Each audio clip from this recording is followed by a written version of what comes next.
Welcome back to Relationship Stuff. I'm Dr. Angelica Shields, and I'm here to talk to you about relationship stuff.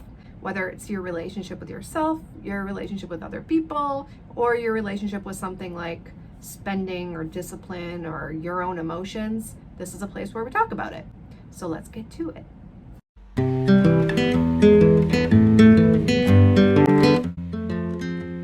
So today we're going to talk about one of my favorite subjects, hard data.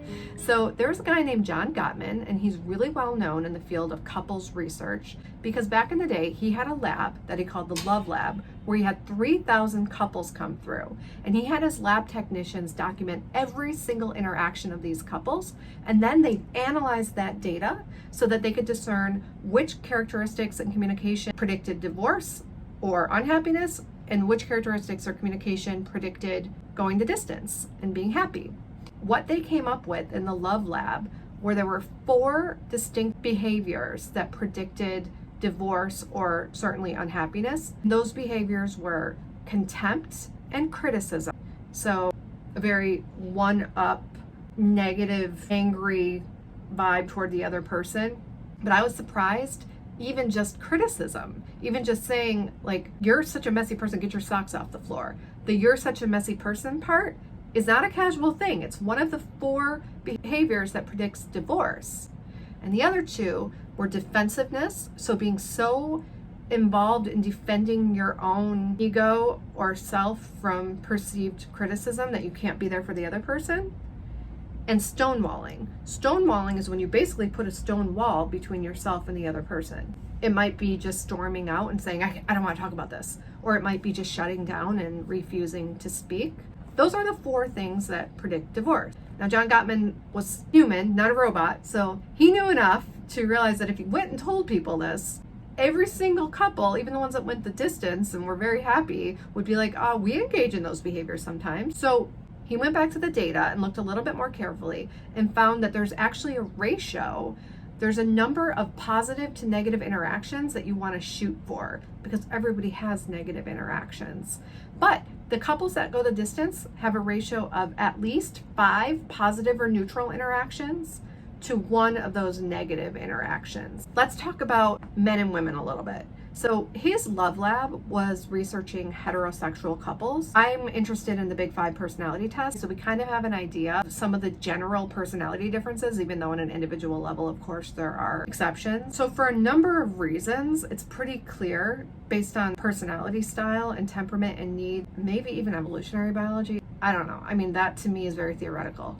Women are more likely to engage in the criticism and the contempt. Men are more likely to defend themselves and be really, really defensive or stonewall and just walk away. If you are a heterosexual couple and you're both emotionally healthy and mature humans, not robots, not perfect, but emotionally healthy and mature, what I'm about to say is going to apply to you. The greatest pain that the wife can inflict on the husband is to give him the impression that he is incompetent and not respectable. The greatest damage that a husband can do to a wife is give her the impression that she is alone and he's not aligned with her and he doesn't appreciate or see or witness her. So those needs are deep in a lot of men and women. So the thing that the male is most likely to defend is his sense of respectability and his sense of competence. He's going to be defensive of himself. What the female is going to defend is her pain of being alone or invisible. So what she's going to start to do is to emotionally separate herself from him. She's going to start to have some disgust with him, some contempt with him, so that it doesn't hurt so bad. There's some separation. How do we repair this? Well, cultivate an environment where you know what the other person needs. And let's say that you're this typical general generic scenario, you're in a heterosexual relationship and what I just said fits. Let's say you're the male. You're gonna know that that's your wife's sensitivity. You've gotta make sure that she in her everyday life is witnessed, doesn't feel alone and feels appreciated. You're gonna give observational statements about what you see her doing. You're gonna assuage that sensitivity in her. If she says pick up the socks, you're going to think to yourself, I've been listening to those YouTube videos on that Relationship Ladies channel. I'm sophisticated enough to know that it's not about the socks. It's about aligning with her. It's about being her partner.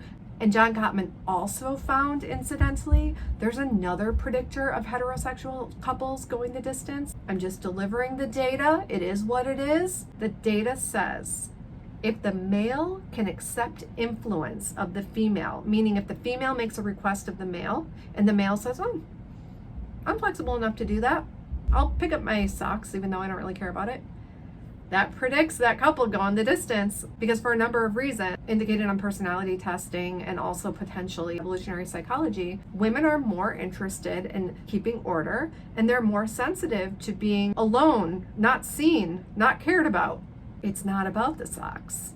That's the greatest gift you can give your wife and your relationship, is to cultivate that environment in little everyday moments. You're not alone. The greatest gift the wife can give the husband, if you're watching this, is little moments of showing respect. It doesn't have to be worshiping or calling him your hero or anything cheesy like that.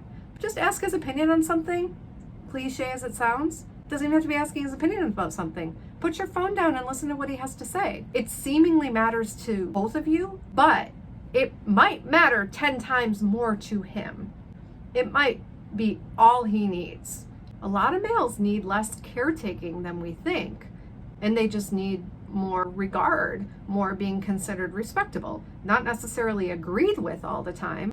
No healthy person wants to be married to a robot, and not having necessarily their emotions considered, but having their behaviors and their thoughts respected. So that's the greatest gift you can give your relationship if you're a heterosexual couple. All right, that's all for now. I hope that helped you guys out with your relationships, and I hope it gives you some food for thought. Bye.